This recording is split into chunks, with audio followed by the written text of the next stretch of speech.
Thank you all for being here. To proudly hand over the floor to Madeleine to start the meeting officially. I'm also so excited to be listening to what Jenni has to say.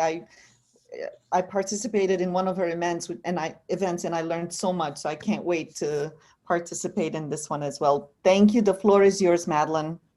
Thank you so much, Huri, for your sweet words. You are such a special friend, and I am so proud of you personally and so proud of how far you are taking NGO CSW New York. Kudos. Good afternoon, everyone. As you heard, my name is Madeleine Brecker, and I have proudly represented the International Council of Jewish Women for 16 years at the United Nations. It is a pleasure for ICJW to co-sponsor this presentation skills workshop with NGO CSW New York and Prisk Communication. And of course, my two fabulous friends. We had so much fun, Huri Gudalekian and Jenni Prisk. You might be interested to know that Jenni facilitated a very successful 2-hour skills workshop for NGO CSW New York's Young Professional Group just last month. So I know that we are in for a special treat and a very fine learning experience today. Jenni founded Prisk Communication in 1990 in San Diego, California, to provide exemplary public speaking and communication skills. She has coached hundreds of individuals and corporate teams in the United States and internationally. Her CV is very impressive, and I will share a few highlights with you.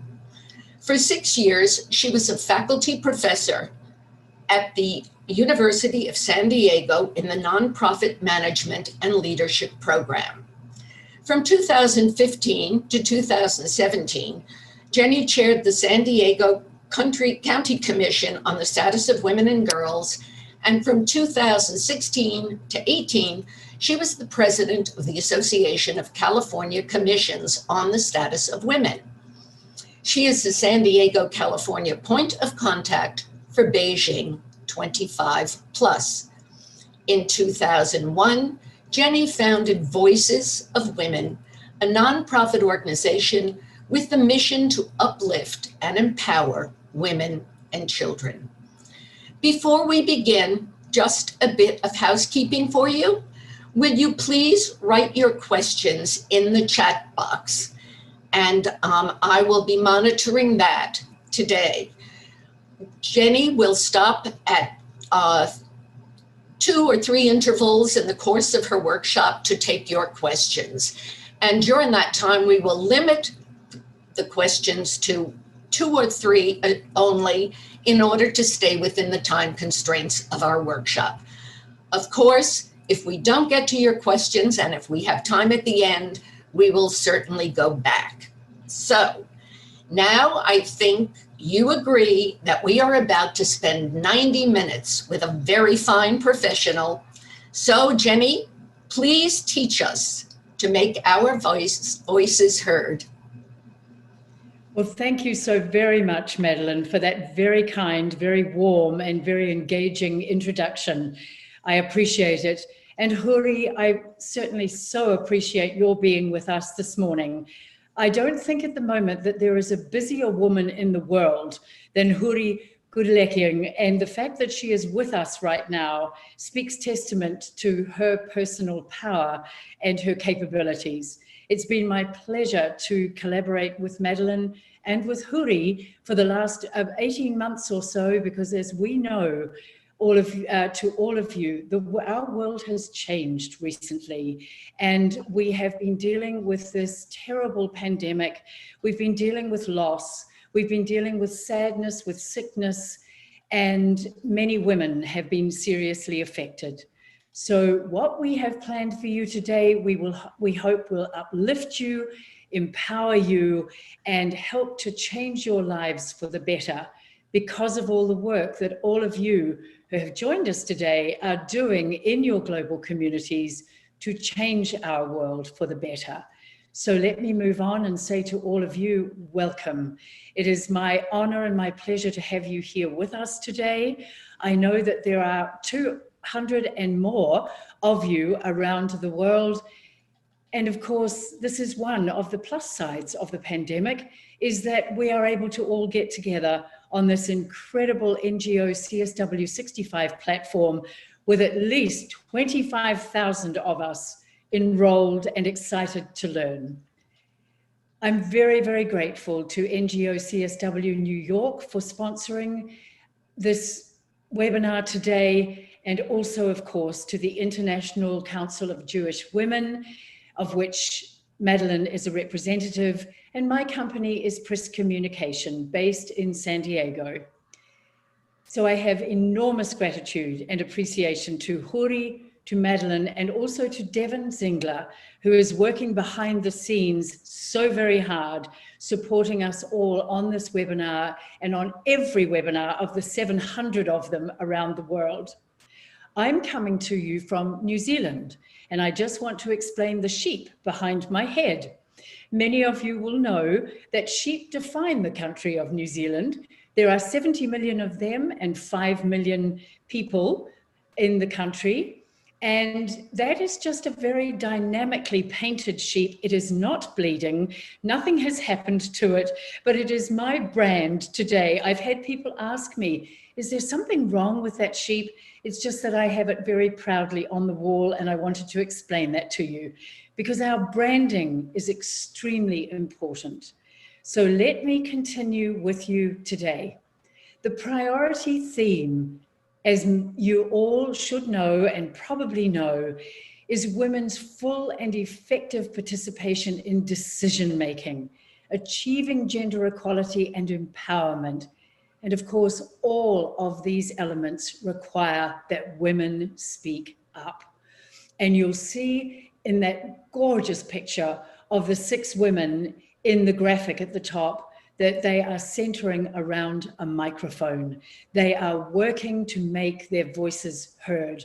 And that's what we are going to discuss today. I know that many of you will already be superb speakers. Many of you are learning the skills to become a speaker. Many of you have natural abilities. I'm not here as an expert. I'm here as someone who has practiced the skill for many, many years and want to impart to you all the skills and knowledge that I have learned today. So while we are together, I just want to fill this screen with women of all ages, of all colors, of all creeds, of all professions, and to share with you that as we speak and as we come together today, they too are sharing their knowledge and their power around the world. These very prominent women, Angela Merkel, Michelle Obama, we have Lady Gaga, we of course have Angela Gorman, and we have Greta Thunberg, among all these other amazing women, and of course the Vice President of the United States of America, Kamala Harris. They have all achieved their positions of power because they speak well and they have used their voices. So let's get right on to our agenda today. First of all, I want to look at your audiences. Quite frequently, the cause of our nerves, if we have them, comes from the fact that all our thoughts center on ourselves. What I'm going to ask you to do today is put your audience first. When you focus all your power, all your energy, and your words and your message towards your audience, it will make such a difference as to how you feel. I've spent the past several days honing and refining this PowerPoint presentation with only you in mind. I am simply a mouthpiece today. You are the most important element for me. Then I want to talk about the different environments that you will speak in, because they are varied around the world. You will speak in large halls, small gatherings of small groups, large groups, and they all change how we should present to them. I want to talk about your speech development and help you with that if that is somewhere that you have challenges. And of course, probably one of the most important things we can address today is delivery. You can have the most powerful content in the world. However, it's the power and the importance with which you deliver it that makes it a success, and it's how you receive those accolades or that applause at the end of the presentation. And of course, I had to include one photograph of the Prime Minister of New Zealand, Jacinda Ardern, who we have been very blessed to have at our helm during this global pandemic and crisis to keep our country safe. As Madeleine has invited you, you are going to put your questions into the chat box, and she and I will take time to share those from you. So let's really begin. Now, this may look somewhat self-serving, and in all truth it is, the Prisk Principle. I didn't define that title. The young man that I had working for me as an associate for a year at Prisk Communication said, Jenni, you should use these 5 points that you have printed on the back of your business card, and this is what I recommend all of you to do, is to print your organization's mission, what you stand for, all the elements that you provide and teach in your daily life, put them on the back of your business card because it is very, very good real estate. So Zach named this the Prisk Principle. And as you can see, I've highlighted the first letters of my last name. And already I've expressed to you the importance of putting your audience first. And I'm going to address all of these more deeply. Secondly, always, always remember that you are the authority. No matter who you are speaking to, no matter their level or their status, if you've been invited to speak, you are the authority. You are in charge, and take charge of that authority. We're going to look at how important it is to breathe carefully. Before we went live this morning, I was doing some very deep breaths, and I was inhaling my confidence and exhaling any anxiety I had. Because even though this is my platform, of course I get nervous. And if I didn't get nervous, it would mean that I wasn't bringing my best to you. So when we all get nervous, that's one thing. It's what we do with those nerves that is the most important thing. And sharing your passion is important. When you fervently and ardently and fully believe in something, then you must share your passion around that topic. And keeping in the moment simply means don't let the voices in your head distract you. You will be doing your utmost to do a beautiful job when you present. So focus only on that. All of us have busy lives, we know that. All of us has something, or each of us has something that is pushing at the back of our minds. When we present, we must put all that to the back of our minds and keep very much only in the speaking moment. So I hope that gives you a good setup so that we can move on and start looking at our audiences. You are my audience today, and I've spent a great deal of time researching you and analyzing you so that I can start thinking about where you're coming from, who is on with us on this call today. You are in villages, you are in cities, you are in towns, you may be in your home because of our days of Zoom, you may be at your office, you could be in a classroom, a schoolroom, and I welcome you wherever you are. But when I think of you in your environment, and I think about who you are and what you're wanting to gain today, it helps me to present my information to you personally. We want all our audiences to look at this picture does, all smiling, all applauding, men and women globally. We want them all to respond to your speeches that way. So think about your audiences. What do they need to know? When we analyze that, that keeps us to the point. That means that we will stay on target. What do they need to know? And how will they regard you? Now, I'm a complete stranger to most of you on this call today, except for Madeleine and for Huri. And there are one or two friends of mine I noticed in the people list or in the participant list, and I'm thrilled to know that they are with us this morning. Primarily, you don't know me. Therefore, I need to present always my very best self because I am sharing that with you. So I've spent time thinking about the fact that you have to look at me for 90 minutes.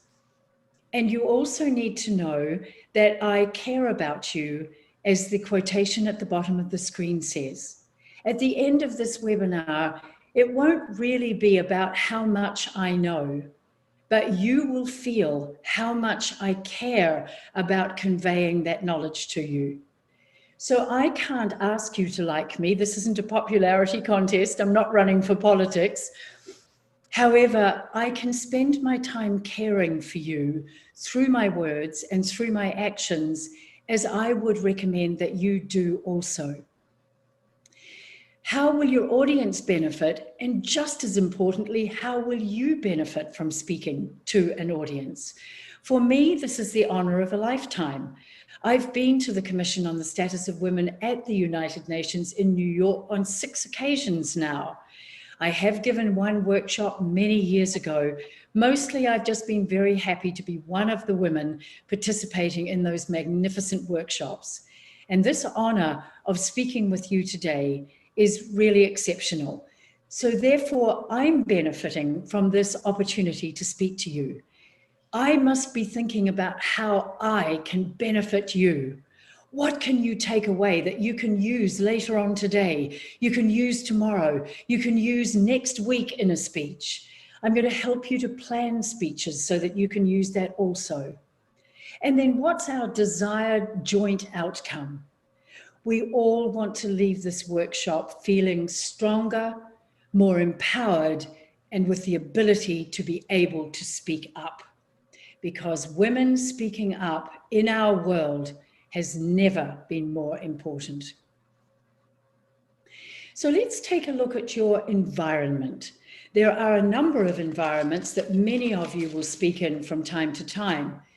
Boardrooms, auditoriums, plenary sessions, classrooms, and of course, primarily today on Zoom.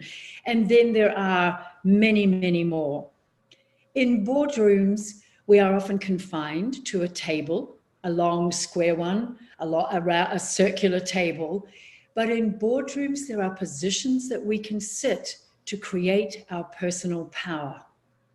If it's a long table, always sit directly opposite the most important power maker. When you sit opposite that decision or that power maker at that meeting, that means that every time they look up, they have to see you. It's extremely important so that when it is your time to speak, they are looking at you and the focus is on you.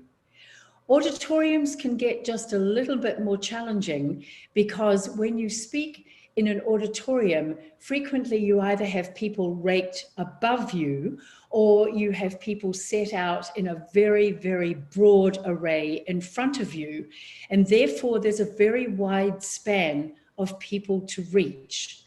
So this is when I recommend employing what we call the Z or the Z approach, depending on where you come from.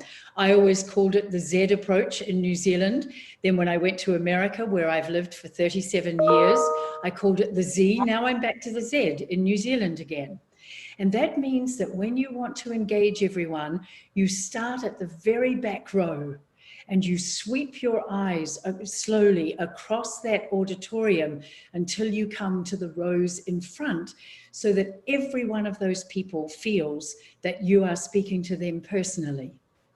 When you're in a plenary session, sometimes you are very, very separated from the folks that you are addressing. There may be a head table and you may be quite a long way from them. The more engagement you make, the more power you feel, then the more important you become. Classrooms, we know, can be noisy and energetic. Therefore, it pays for you to have a very strong voice and a very strong sense of command so that you can stay in touch and be in charge of not only yourself, but the entire environment. And then, of course, on Zoom, we know that staying still and steady is extremely important, and I'm going to talk more about all of these. And once again, if you have any specific questions about anything that I am opening or starting to talk about and that I don't answer, please put those in the chat box for Madeleine. Thank you. So, Jenni, are you ready for questions? no, not quite. I thought there was, no, I thought there was one more. Good. Okay. Yes, at the end of this slide, I will be. Thank you. Surely. So the reason that I paused is that when we are utilizing slides, our tendency is to change the slide and start speaking immediately. What I recommend is that when you change a slide, and this one has 5 bullets on it, pause for a beat of 3 counts. 1, 2, 3. You don't count them out loud. I'm doing this because I'm instructing. And in that time that you have paused, your audience will have had time to scan the slide and take it in. And because I've got simple bullets, then you are being given the time to read them so that when I start speaking again, we are on the same page together. If you change the slide and speak immediately, nobody is hearing a word that you say. Whenever you can, stand up to speak. No matter how small the room, no matter how small the gathering people, stand up because it makes you the center of focus.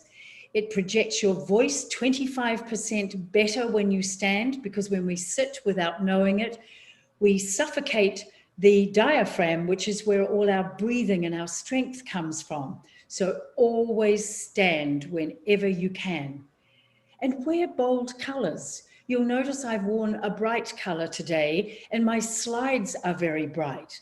I wanted to be sure that I engaged you, but as a speaker, and particularly if I was on a panel, you want to either wear a bright jacket, a bright dress, or if you prefer to wear black, wear something bright near your neck or around your neck, or wear something bright at your ears, and wear lipstick, because all this boldness says, I know who I am, and I know that I am in charge here. Always know how to manage your microphone. Over the years, I've helped a number of women to handle the microphone. Make it your friend. Never, ever stoop to a microphone. We've all seen people who do this, and I'm leaning into the screen deliberately, and they will lean over a microphone. You can see in this graphic I've put here how straight the woman is standing and how she is adjusted to the microphone. Point it towards your chin, because we need, as an audience, to see your mouth, because we lip read more than we realize. And when we can see your mouth, it means that we can continue that lip reading. It also means when you stand upright and you have the microphone lower, that you won't be doing any of that nasty popping of any P's. Always check your visuals, run them many times. Do they make sense to you? And do they show up clearly in the room? Never stand where you have to walk in front of them. When we're back to our more normal living and we can actually participate in a speaking environment as opposed to Zoom, always make sure that they are off in a distance where you can be clear and free and don't block the visuals. And your lighting, always check that, and move a podium if you need to. Move your speaking position to get into good lighting. It's extremely important.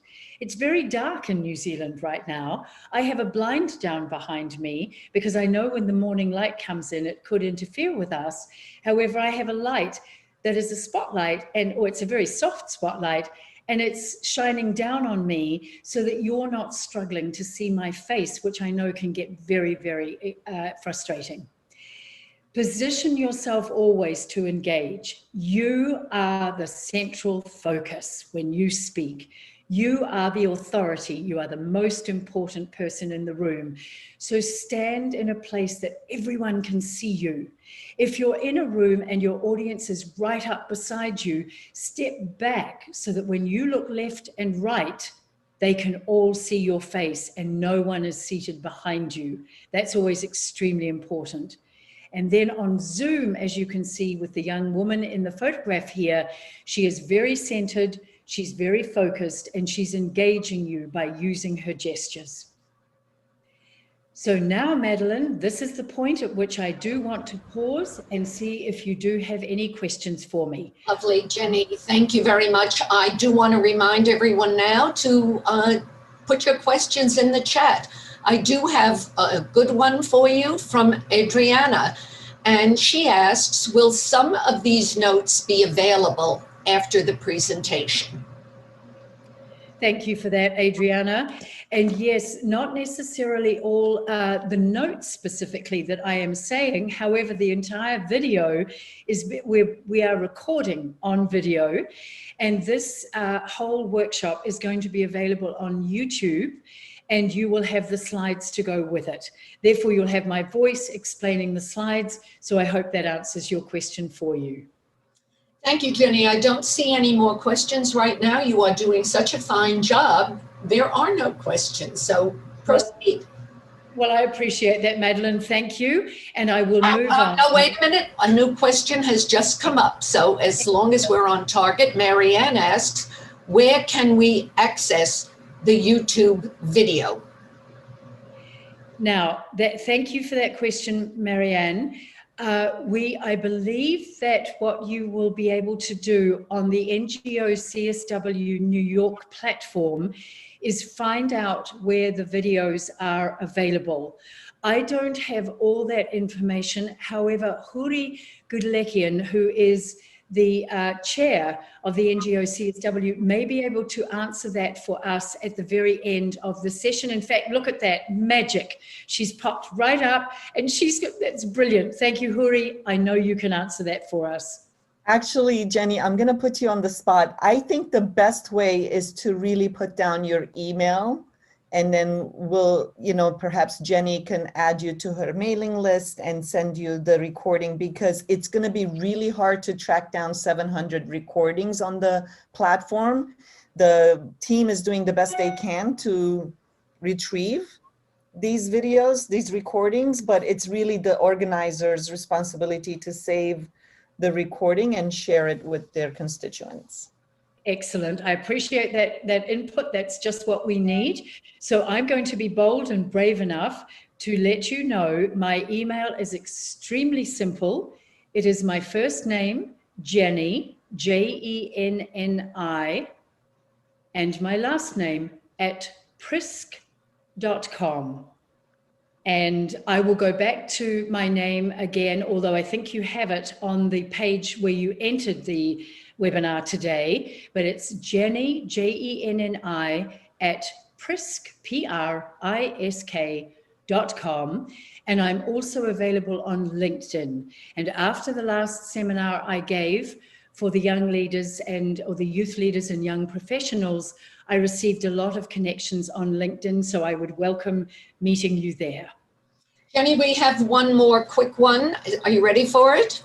I am. Thank Good. you. Kim writes, women, not men, many times turn down a microphone. What do you say to that? I say, don't do it. So Ken, thank you for that. And that is such an interesting question. And it's also an interesting conundrum.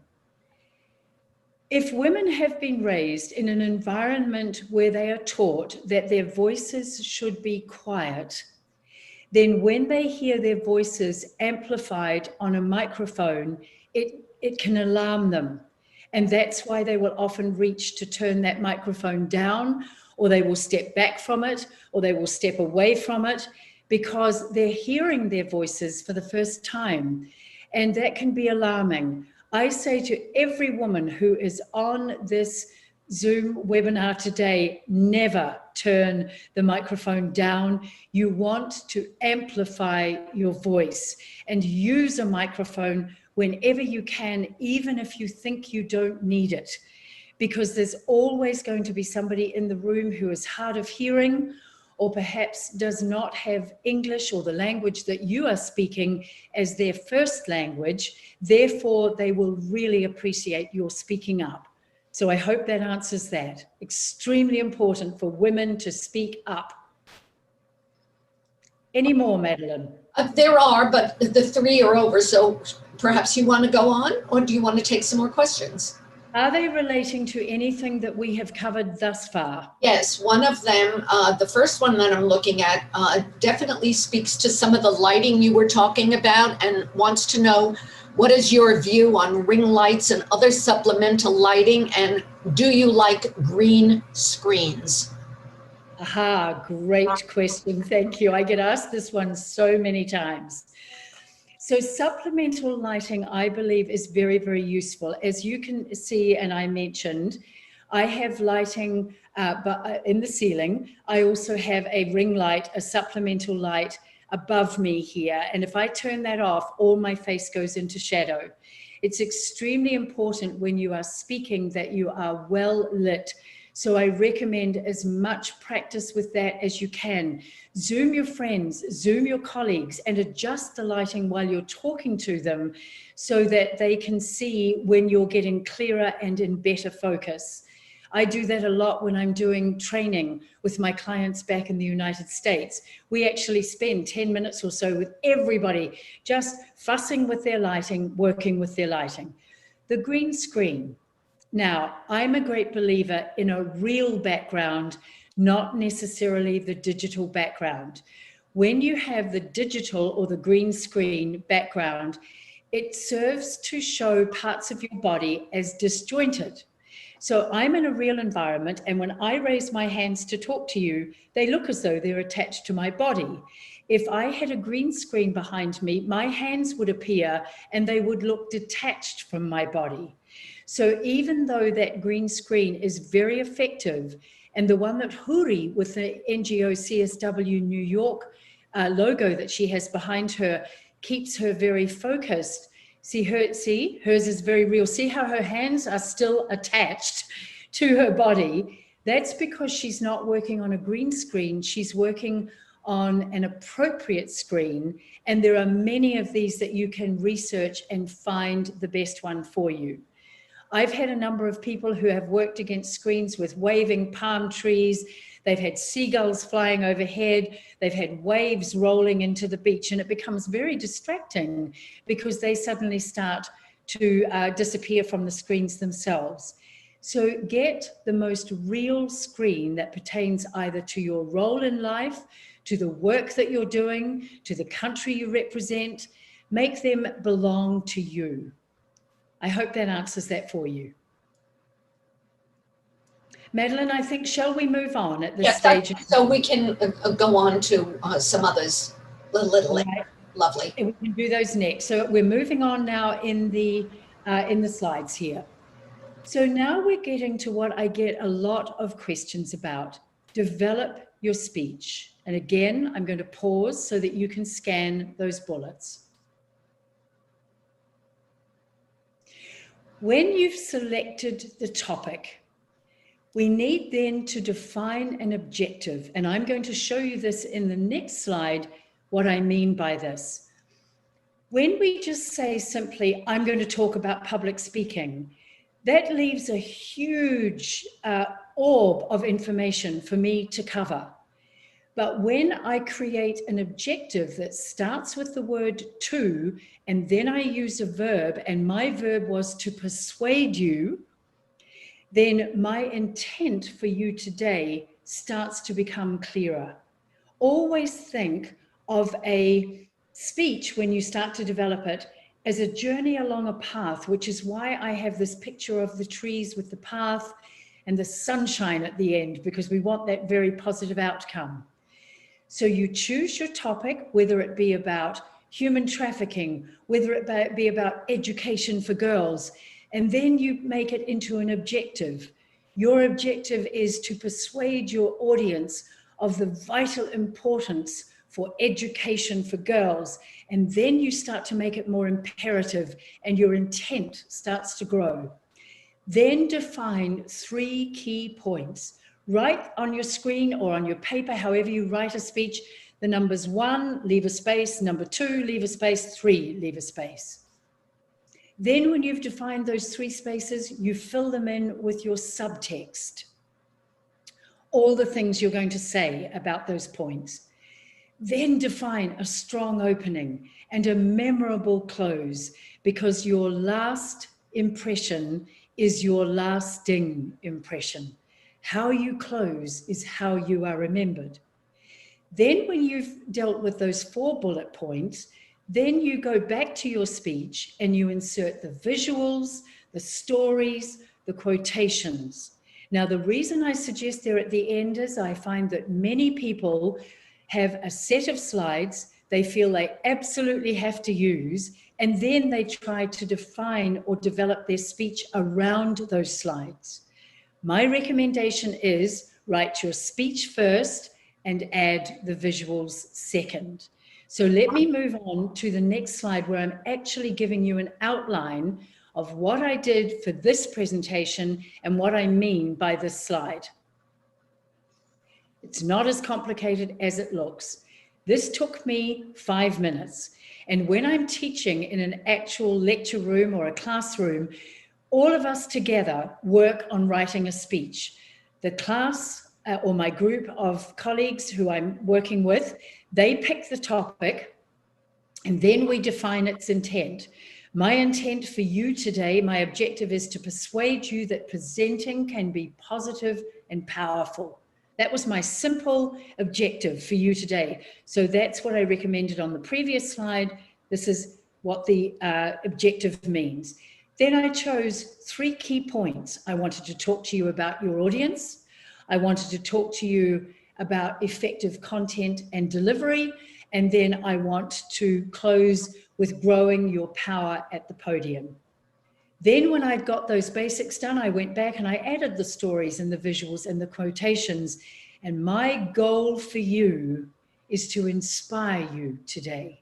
Inspire you to understanding and embracing that you can be, if you aren't already, a brilliant speaker. So I hope that this speech helps you to understand how quickly and effectively you can define a speech. Get the topic, 3 key points, add the stories and the visuals in all the appropriate places, and remember that you want to inspire. And I'm just making sure that I have very clear here about when I next break. I thought it might be useful for you because I included this in the Youth Leaders and Young Professionals, the elevator pitch. Probably at your stage of your career and your professionalism, you already have this.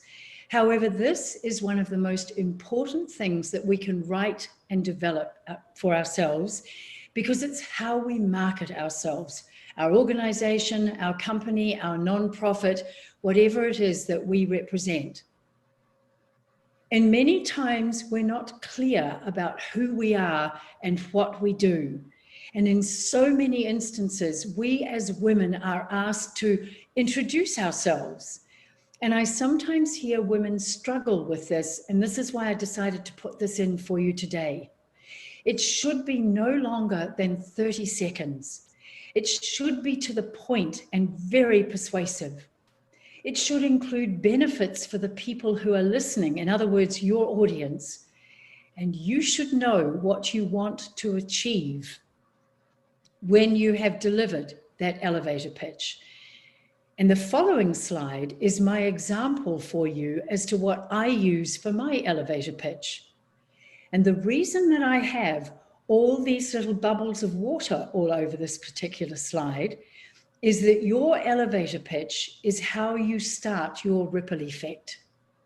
When people know who you are, your power, your importance, and the strength of your voice and your message, they don't forget you. You become memorable.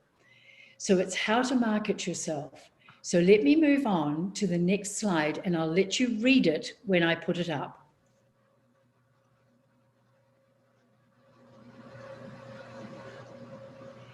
So as you read that, you can see that is very short. Hello, I'm Jenni Prisk, and I'm an executive speech coach. I can help you leverage your people and your profits through exceptional communication skills that will impress and increase your client base. Now, you'll see that I have highlighted the verbs and the important words, the leveraging, people, profits, because people are always wanting to hear how they can increase their profits, and impress so that they can impress and increase their client base. So that's what I recommend. And I'm hoping some of you, as we are, or as I'm guiding you through this, that you might even have some paper or your computer screen open, your laptop, whatever you're working on, and that you might be thinking about how you would write yours or recraft yours. Always get your name out first. That's your brand. You need to get that out very quickly and importantly.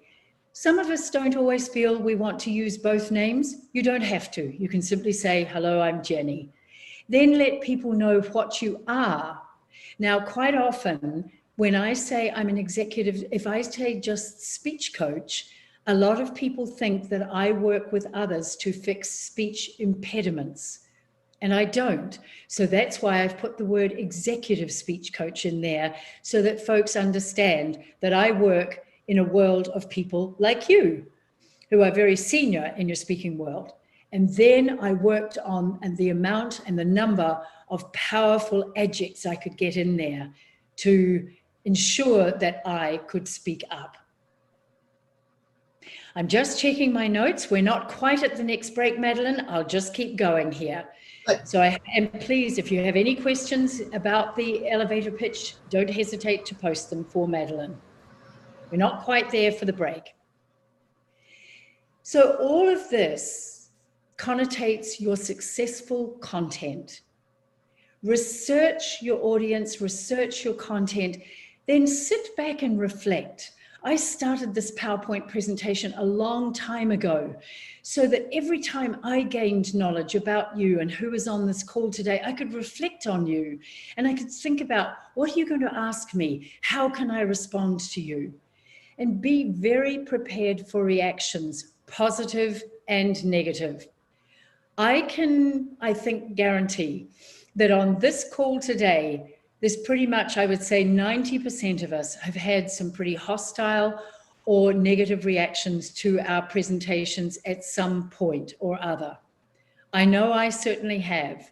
I've had people questioning me from the audience when I've been on the stage during a Q&A, why I had the right as a New Zealander to be teaching speech in America because we didn't even speak properly. I was astounded, as was the audience, when this question was raised by an audience member. But it was the way that I responded that retained my dignity and helped me, I believe, to win the day. So be prepared for anything that might tip your equilibrium so that you can retain your speech. Less is always more, and getting to the point is vital. I'm not going to say any more about that because otherwise I'll spoil it. And then the illustration with stories, with statistics, and with your sensibility. That's your environment. That's your experience. That's all the living you've done. That's all the engagement you've done. It's all the work you've done.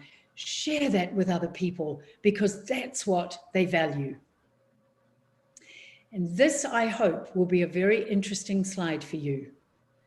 This has been researched over the years as to the components or how the success of our presentations is put together.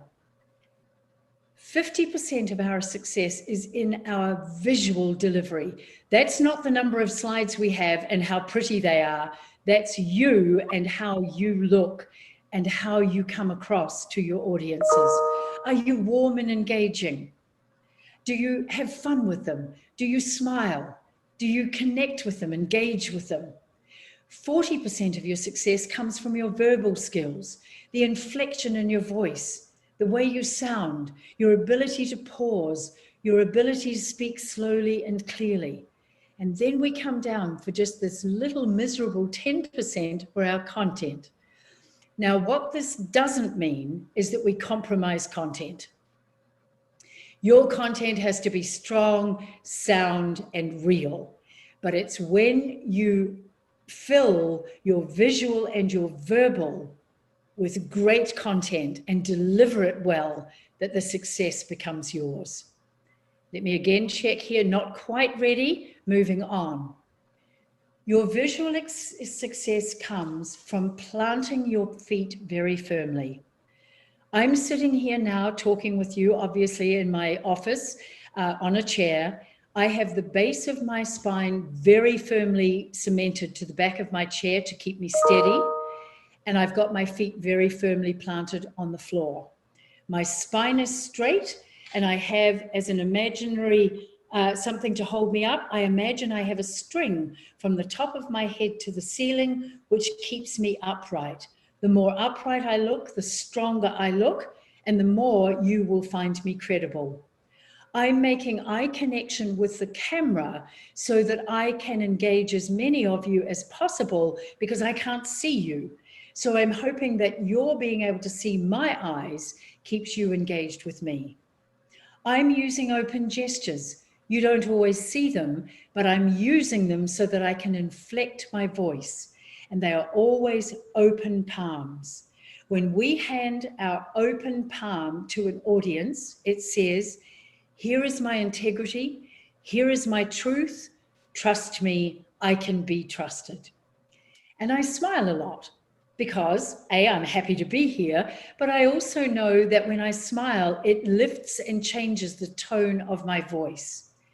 And I hope that you can see that I feel confident and I'm very present. I am here with you constantly for all of this time frame. So these are some of the most important things that we can remember as women to create and maintain our success. Now, your verbal success is really what this whole workshop is about speaking up. So what I want you to do with me now is to take a very deep breath through your nose. And then I want you to exhale it through your mouth.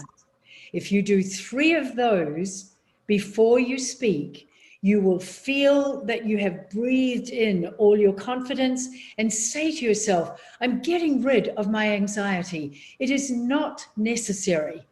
I don't need it. Therefore, let me blow it out of this room and blow it away.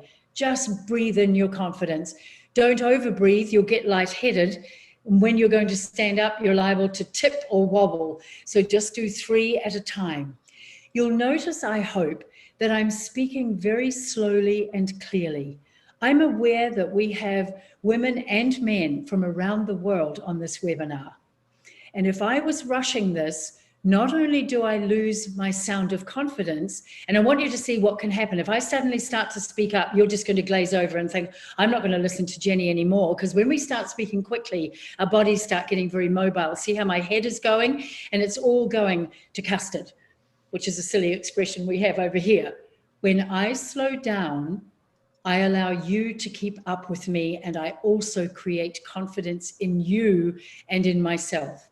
The average audience member is 10 to 15 words behind you when you speak. Therefore, when you speak slowly and pause, we're all able to stay on the same page together. And of course, I've already mentioned the inflection of your voice. That's the music of your voice. That's what keeps people engaged. It stops them falling asleep. It keeps them listening. And of course, speak up, which is so incredibly important.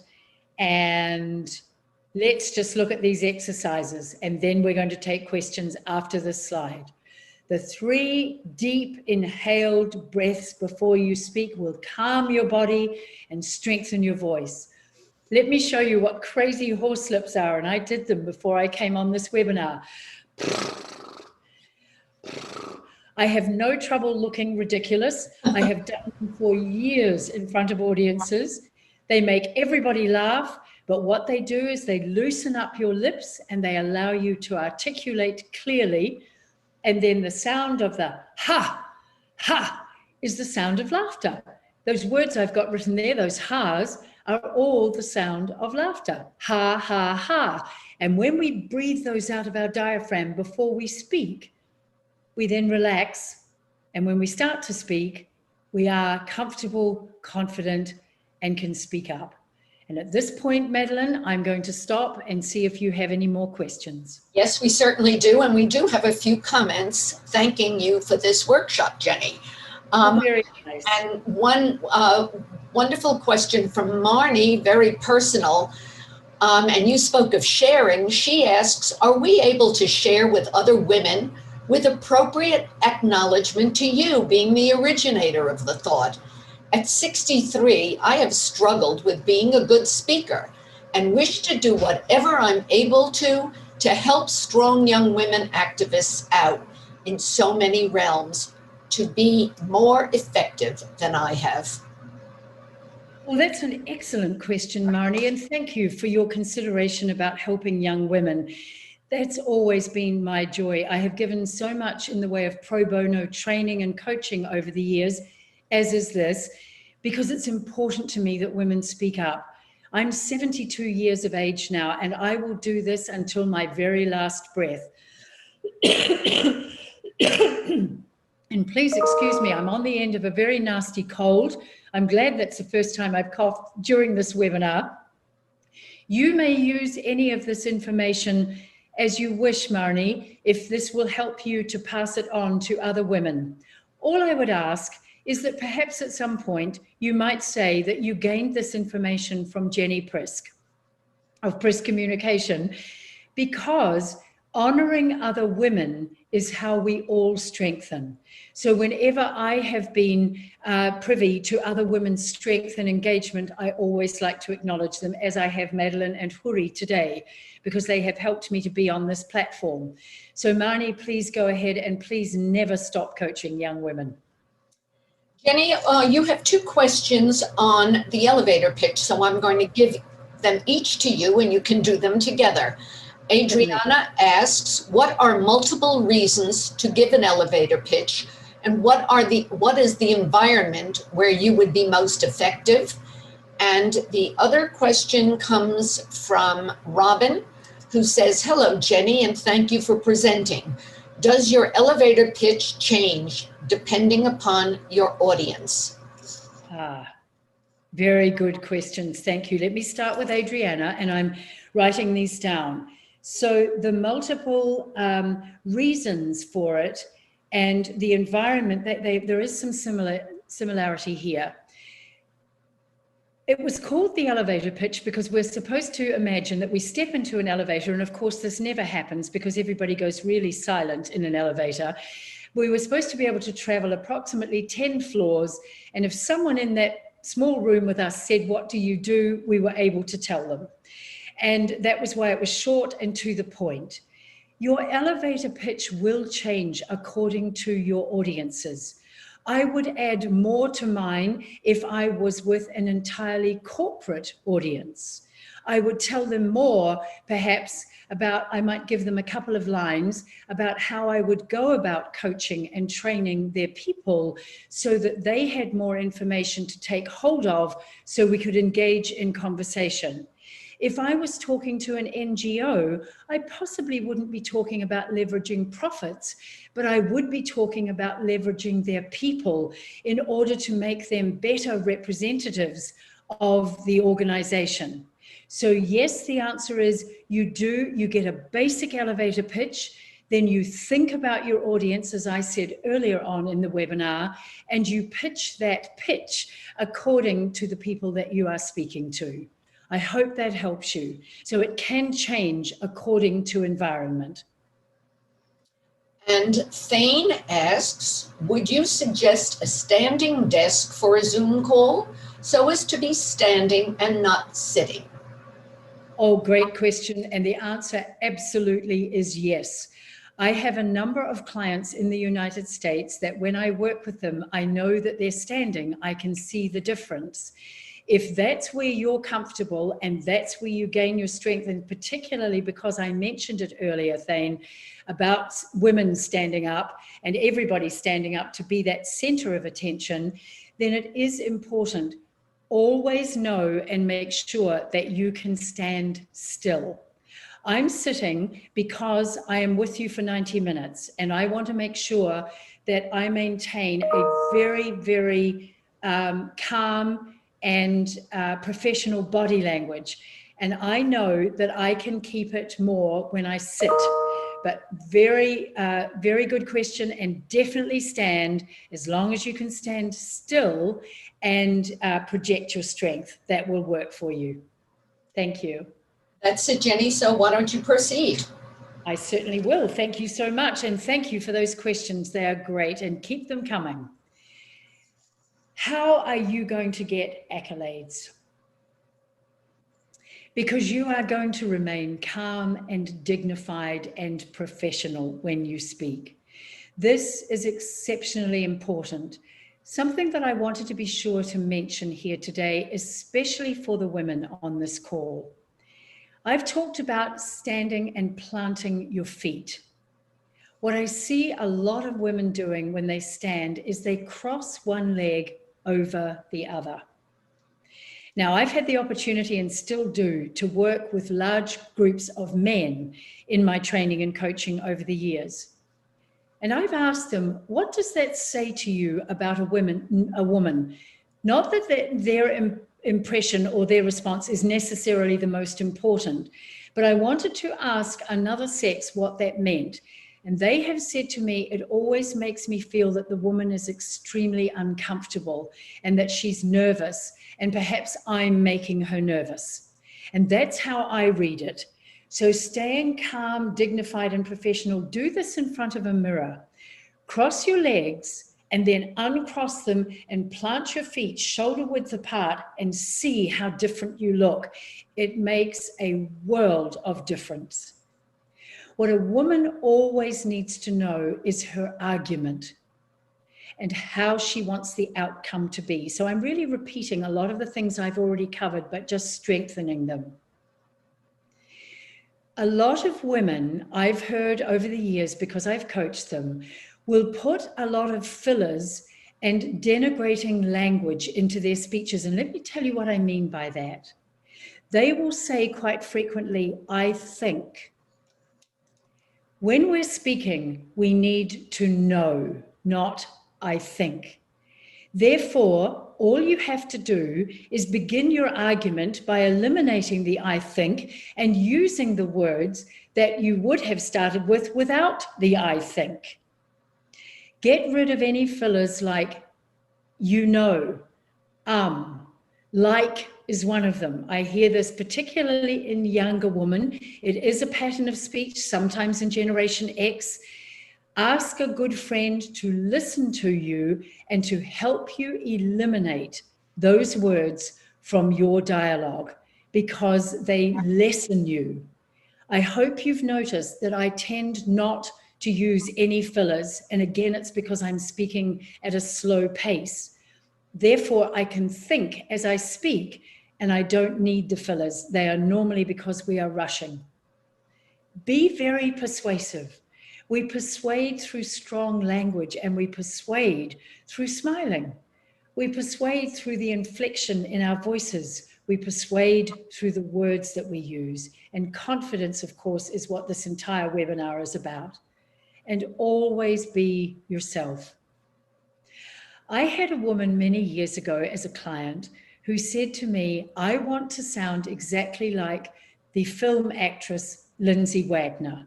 Now, many of you will have heard of her, many of you will not know of her, but she had she has a very, very rich and not sultry, but a very rich and a very even, a very warm and engaging voice. And I asked this woman who asked me that, I said, but what will happen to your authenticity if we try to change your voice? Because your voice is the mirror of your soul. Your eyes are the windows and your voice is the mirror.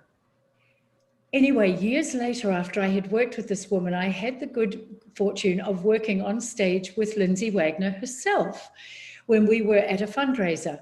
And I told her about my client. And I said, oh, I've had somebody ask to sound like you. And the words out of her mouth were, oh, you must be kidding me. I don't like my voice. And this so often happens when we envy other people that they're actually not very comfortable in their skin anyway. So being authentic is extremely important. Who you're seeing today, Jenni Prisk, is the Jenni Prisk the world gets. And this should be the case for you also. So therefore, if you ever want to know how you sound, you simply cup your hands behind your ears and you speak down your arms as I am doing. Keep the hands open. Don't put them on your face. Keep them open. And the voice that you hear is the voice that the rest of the world hears on a daily basis. And that's how you can adjust your own voice and not copy someone else's. And of course, the most important thing is for each and every one of us to speak up. No one, as Eleanor Roosevelt said, can make you feel inferior without your consent.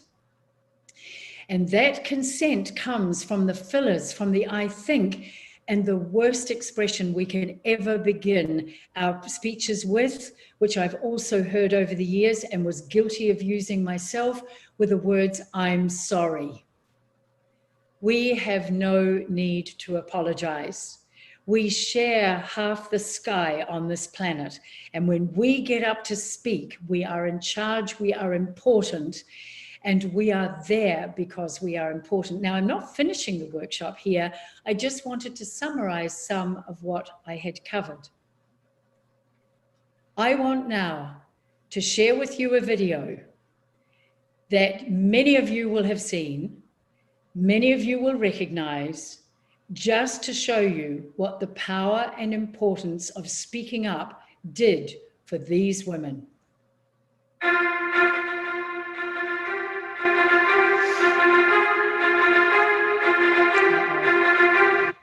Uh-oh, did we not work? Did you see? Not yet. The sound is there, but I didn't see the video. Oops, let me go back. I'll try again. I apologize, everybody. Let me try again. Let's cross our fingers.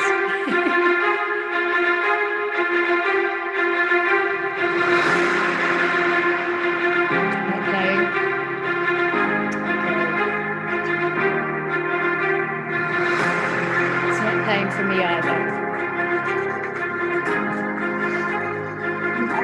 You can share it in the chat. Yes, my apologies for that, everyone. That's the joys of technology. We've all had to deal with them. And this gives me a great opportunity to share with you when things don't work. So when I played my PowerPoint, the video was working very well. And of course, today it's just decided to be temperamental. The video was one of all our women world leaders, and many of you will have seen it. You can find it on YouTube if you want to see it. It's a montage of faces, and I thought what it would do is show us our beautiful global community of women presidents and prime ministers of countries around the world. And it was simply to empower you and say to you, or to reiterate, that these women would not have got where they are had they not had the ability to speak up. So again, my apologies, not the end of the world. Mistakes will happen to you. I think it was sent to us for a learning moment, and that's the learning moment. You stay with your strength and power and you move on. I thought you may have some interest in asking questions or learning about the use of visuals. Now, last week, I had the privilege of being at one of New Zealand's leading schools in our capital city, Wellington. And I was speaking about leadership because I was speaking to a group of young people aged approximately 16 to 18. I chose to do a slideshow that was primarily photographs because I know that they can get restless because I'd done my audience research and I know that photos speak to them. I've used words and bullets today because this is a teaching webinar. Therefore, the importance of getting my points across to you so that you can make notes is why we have bullets. So thinking about the visuals that you need is extremely important. Do you need visuals? Is your speech short enough that you can simply tell wonderful stories and not have to have any visuals at all? Because words are visuals in their own right. Share surprises. What have I got? A beautiful big Labrador dog and her puppy with her. Why have I got that there? Because it's out of the blue. It's completely surprising. It's a relaxing moment. It's talking about engagement, though. That's what I did like about the picture, that mother and child are completely engaged, which is how we want to be with our audiences. Slides are exceptionally important when you have to explain data and statistics. My husband is a scientist. He's the reason that we went to America, because he was given the incredible opportunity of working with the NASA space program. When he speaks, as he does globally, he's got to have data and statistics, because that is how you explain science. If you're dealing with poverty, if you're dealing with homelessness, or with very, very dire situations, and you are seeking funding from governments or funding bodies or philanthropists, you need to have data and statistics that explain where you are right now and where you can go with increased funding or populating your staff. So then they're very important. And photos and videos, when they work, are extremely powerful. So these are great things. As you've seen throughout my presentation, I've endeavored to put photos on each slide so that you have something to hold your interest while I'm talking with you. And then, of course, sharing quotations, humor, surprises, and most importantly, large fonts. I am presuming that each of you has been able to successfully read my presentation, because I have checked on every page that the font is bold and large. And when you're not on Zoom and when you're in the real room, never let your visuals replace you. A lot of people that I have seen, males and females over the years, will make the slides so predominant, and then they will go and stand right beside them and get lost in the wash of the light on the slide. And then they will use the hand that is furthest away from the visual to gesture, which means then that they turn their backs on their audience and the slide becomes the central focus and not the speaker. If you have a power cut, if your slides aren't compatible with the system that perhaps you're using in a guest's environment and you can't use slides, A, you have a copy of your slides with notes on them so you can use them, and B, you know that you can tell the story without the slides. Therefore, you are always the most important visual. I hope that makes good sense for you. I also put this slide in because mostly I get a lot of questions about the question and answer portion. Now, for some of us, that is our favorite part of any presentation, because it's the part where you find out what does the audience really want to know. And there is a chance for engagement. I wish we could be doing this in person, and perhaps one day we will. However, in this case, my great experience of engaging with you is through Madeleine when she reads your questions to me. That gives me, when I get your names, my sense of engagement. But handling the Q&A is often where you will really find out how your audience has thought about you. And some of them will have tough questions. We know that. We are all putting ourselves on the line, and we need to be prepared for those. Run them by your colleagues. Ask them of yourselves out loud. Run them by someone in your household and say, throw this question at me and help me to answer it very successfully and with great confidence. Use words from the question to begin your answer. You will notice, I think, that when Madeleine has shared the questions with me, I am writing them down, I'm taking notes down, and then I'm endeavoring to use your words to begin my answer, because that will focus me on not getting sidetracked. I stay calm and I speak slowly. If I'm not sure what the question means, I will ask you to repeat it. And you know, there's a secret behind this that is often in your favor. Very often, if you ask someone to clarify a question, when they word it again, they word it even better than they did before, and they give you more to get hold of in your answer.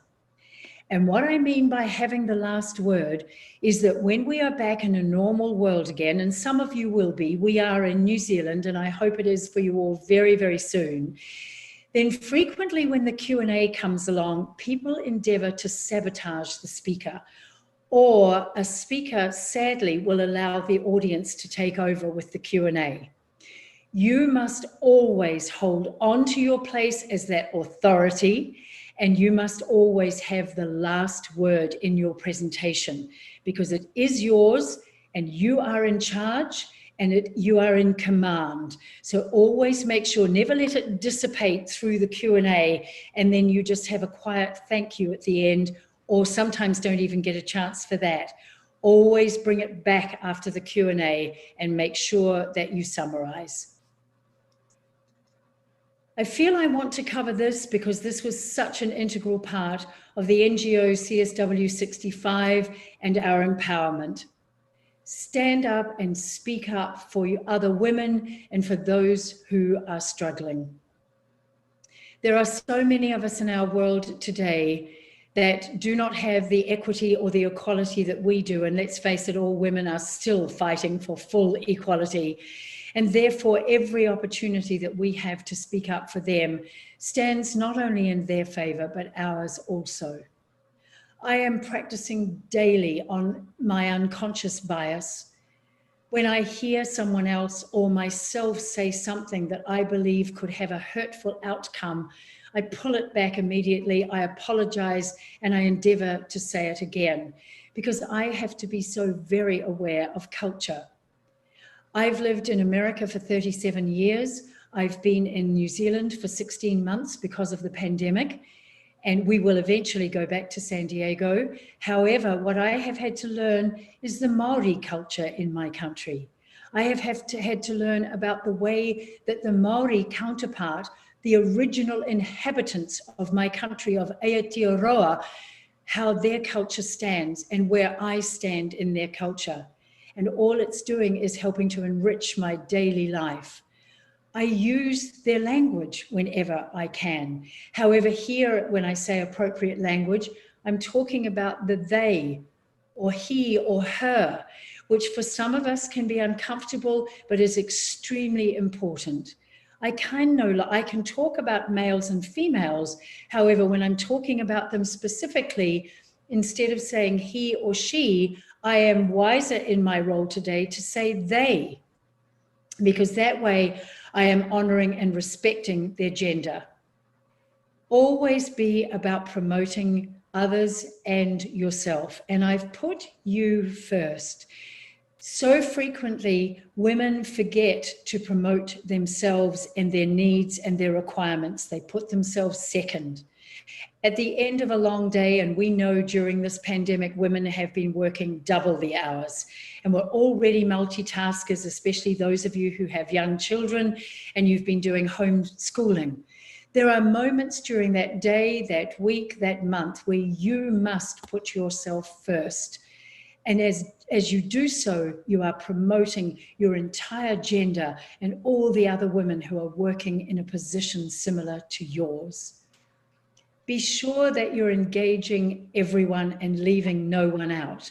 I would be foolish if I was using my single wording on this call to just talk to the women on it, because I know that there are men here. And I know that there are probably those, perhaps transgender, they are non-binary, and I must be aware of engaging everyone and being sure that I am speaking to all.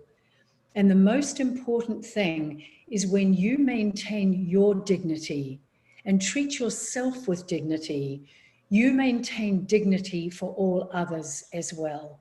So I just wanted to share that with you in this 65th workshop for the Commission on the Status of Women. I also wanted to briefly reiterate the Prisk Principle, because we've covered a lot of these elements here. We have 15 minutes in our workshop to go. I just want to do a very, very quick summary here and share some final thoughts with you, and then go to Madeleine to see if we have more questions. I absolutely love this quote from Ayn Rand. And whenever I say it, and I say it out loud, I always want to do it with a laugh or a smile, because I want that to be a signal to others that don't you mess with me. The question isn't going to be who's going to let me, it's who's going to stop me. And that's what I hope that I've helped to create in you today, is the feeling of your own power. I didn't start off this way, looking or feeling powerful or confident or strong. Most of us on here did not. I grew up in a household in New Zealand with a father who was abusive. I was knocked over, knocked down, knocked flat for much of my growing life. He actually sexually abused me. I have had to learn through the skills that I am conveying to you how to stand up, be my own woman, my own person, and fight for the person that I wanted to become. At the age of 72, I'm finally getting me there. It's taken me longer than many of you. If you're 30, 40, 50 years younger than I am on this call, I want it to happen for you earlier, because it's how you view the world and how you view your place in it. And it's how we support other women, as that quote on the left said. There should be a tribe of other successful women supporting all of us. And as Maya Angelou said, it's about liking yourself. I finally like myself. And when I like myself, it means others can like me too. However, if they don't, I'm not upset by it. And I love the one, because I work a lot in the construction industry, about a successful woman who can build a firm foundation with the bricks that others have thrown at her. And I've got some final thoughts from me to you. You're born with the face that nature gives you, and you die with the face you give yourself, except for plastic surgery, of course, which we're going to leave out of this equation, although we know that changes everything. And what I mean by that is that the face that you give to the world when you speak is the face that people remember. Did she make eye connection? Did she smile? Did she engage me? Did she share her passion? Did she look as though she cared about me? Those are all the things that come through your face when you speak. And I want you always to remember when you get up to speak that you are unique. No one has ever trodden your path. Look at the palm of your hand when we finish this webinar, or do it right now if you so wish. Those lines on the palm of your hand have never been carved or created before by anyone else on this planet in the history of time. You are unique. Therefore, no one has ever given your speech before. Always remember that. It's new, it's exciting, and it's thrilling. And when you get lost or stumble, when you're in the real room, your message is written on the faces of your audience. When you're looking at them, they will tell you, do they want more? Yes, they do. Do they want you to continue? Have they had enough? Because their interest in you will show you. And when you're ever in doubt, bring your 90-year-old self into the room. I do this a lot. I sit her in front of me. She's a feisty old dame, I can tell you that. And I sit her down in front of me when I'm facing a quandary or a problem or something challenging. And I say to her, what do you want me to do at this stage of my life? And every single time, she never fails me. She comes back and answers me, and I move forward, because she's already viewing the legacy I want to leave. Don't ever second guess an audience, because if you do, you'll start running off another track while you're speaking, and you may be so incorrect with what you think they're thinking. If they're not looking at you, it's because they're listening through their ears and not through their eyes. Audiences are visual and verbal and kinesthetic, and we have to remember all those things. Don't ever let any negative messages take over your mind. I have women saying to me, oh, I'm not good enough. Oh, I didn't wear the right outfit. My hair's a mess. that stops you thinking about your audience. Never let them take over, because I just know you look fabulous. Stay focused on the speech, the audience, the message at hand, and always remember to speak up. This is women's time.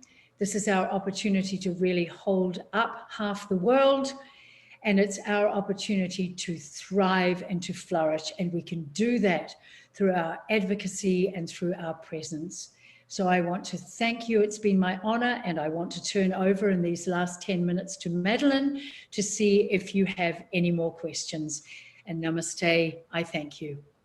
Wonderful, Jenni. Thank you so much. And you are getting so many lovely chats with gratitude to you. A lot of questions. I'm going to put 4 of them together because they are about how you react to certain things when you're doing a presentation. From Lindsay.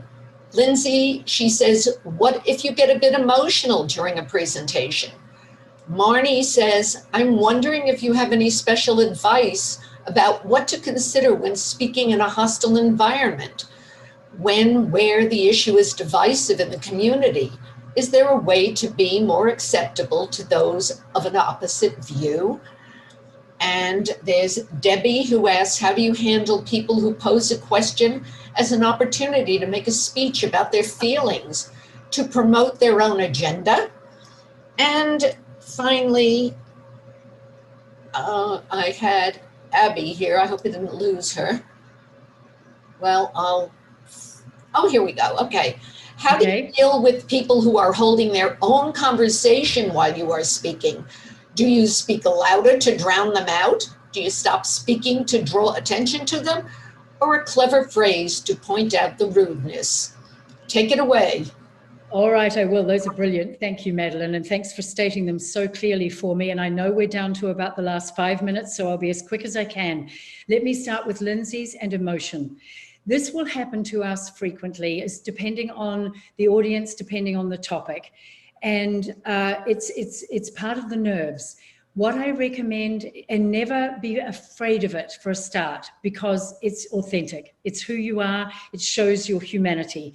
All I recommend is this: if you are in a room and you're standing, which I hope you will be, take a sidestep away from where the emotion arose. It leaves it behind. And as you're doing so, take a very deep nose breath, as I showed you before, because that will calm you. And then breathe out. Do not rush. Do not apologize for yourself. Everybody knows what's happening, and they will only admire and appreciate your calmness and presence of mind. Always have room temperature water available. Take a sip of water. The swallowing also helps. So I hope that answers that for you. Secondly, the hostile environment. This is such a tough one, and I know how many of you might deal with this. Going in knowing that it's going to be hostile, one of the best things that you can do is diffuse that situation by addressing both sides of the situation at the very opening. In other words, your memorable opening says something like, thank you for the opportunity to be with you today, to speak with you about, I'm going to call it homelessness. I know that many of you in this room are very pro our new shelter, and I know that very many of you in this room are against. I acknowledge and I appreciate and I affirm all your points of view. However, we are here to discuss this for the homeless, to reach an equitable situation for them. So please, may we keep our hearts in the center of this conversation as opposed to our heads and any of our divisive comments. Now, I'm hoping that something like that can help you as you begin, so that you've addressed both sides. They know that you're going to walk the line down the middle, and yet you have got that topic, your objective, which is the homelessness, in the center of your purview. Oh yes, there are many people who stand up with agendas of their own. I do a tremendous amount of emceeing of large conferences, and this is what I do. When I say our speaker or our panel will take questions from you, and here's what Jenni Prisk says. I would like to remind you that when you have a question for our speaker, it is exactly that. It is it is a question for our speaker to answer. It is not your speech. And I do it with a smile, and I do it very firmly, and I really make sure that I speak up. And then if anybody comes to the microphone or calls out a question or stands, and when they do that, I know that that's usually they're going to give a speech, I will interject very kindly by just putting a hand up so they know I'm going to interject. And I will just say, remember, it is your opportunity to ask a question that will be answered by somebody here or answered by me, if that's the case. So you set the parameters early so that the audience understands and so that you can remind them. When people decide to have a conversation of their own, I usually stop speaking. I just pause. And I don't look in their direction because it makes them feel too much as though it's a teacher staring at them. And none of us, as we get older, like to be reminded of some of those teaching days. So I usually just stop and I smile. And eventually those two who are speaking, or the group that is speaking, realize that they are the only noise in the room. They look up, and normally there is an apology because I haven't done anything to put them down. I have simply paused when it was important, and then I just say thank you, and I carry on. So I hope that helps with your answers. Any more, Madeleine? We've got about, I think, what, 1 minute? Well, I don't know. I think we have a few minutes after 2:32, unless Huri yells at me. But let's just proceed anyway. Be kind, Huri. Luke and Debbie both make mention of your slides and love them. And Debbie says, are the slides available only on YouTube? Is there a print version? I don't particularly have, oh, is that the only question you have for me now, or did you have some more? Beth Ann, just let me find Beth Ann. Well, there's another one. Those two are about the slides. Oh no, here's another one about the slides. Jenni, have you purposely left your logo off the slides? When we create slides, we typically include a small logo or name in the bottom margin so that if viewers come in late to a live webinar, they can be aware of who is presenting. Also, if oh my goodness, I think it moved too fast, I'm sorry. All the questions seem to have gone away. I don't know whether I just did anything like... Yeah, why don't you go on with the ones I asked, and let me see if I can get it back, I'm sorry. That's perfectly all right. I clicked on the screen and I may have changed something, so if I did... Yeah, I think you did, but we won't worry about it. Go on with the one I asked. I just went back to my first slide. I'm going to answer that one first of all about the logo. I have it on my first slide only. I did that as a mark of respect to NGO and to my sponsors because I feel that we are all in this together. And therefore I wanted to identify myself at the beginning and I didn't use it again. That's not in any way to deplete me. That is because I consider this a shared presentation. I would recommend, though, that you can most certainly, especially if you're speaking perhaps to a client or another organization, you have your logo and their logo on the bottom of each slide. So yes, I do recommend that. And the slides will come up on the YouTube because they did for my, wait a minute, I'm just trying to think this through. Apologies for sounding a bit confused. The slides will come up on the YouTube and Huri will say otherwise if I'm incorrect, and she's nodding, so she's affirming that. And so whatever will, yes, when the whole presentation comes up on YouTube, the slides will be present, I think is what I'm trying to say. Am I correct, Huri? Yes, so the whole recording with the slides will be on that recording that you're gonna get on your computer. All right, thank you. Thanks. Ready, Jenni, for another? Yes, I am. And Huri, will this be about our last? Yeah, I mean, we have a grace period of 5 to 10 minutes, but I don't want us to be cut off because it's not just me, it's the platform cuts us off 10 minutes after scheduled. time. Right. Okay, well, All right. We'll forge on. Go ahead, Madeleine. Thank you. This is a question that I have definitely dealt with when you are on a Zoom presentation and there's no other audience there. So this question is from Ellie, and she asks, how do you feel confident having your camera on during a Zoom call when all the other attendees do not turn on their camera, or very few outside? All right, a minute, let me move this down. It's just zipping along so fast now. It seems to know we're at the end of the event, and it's not going slowly.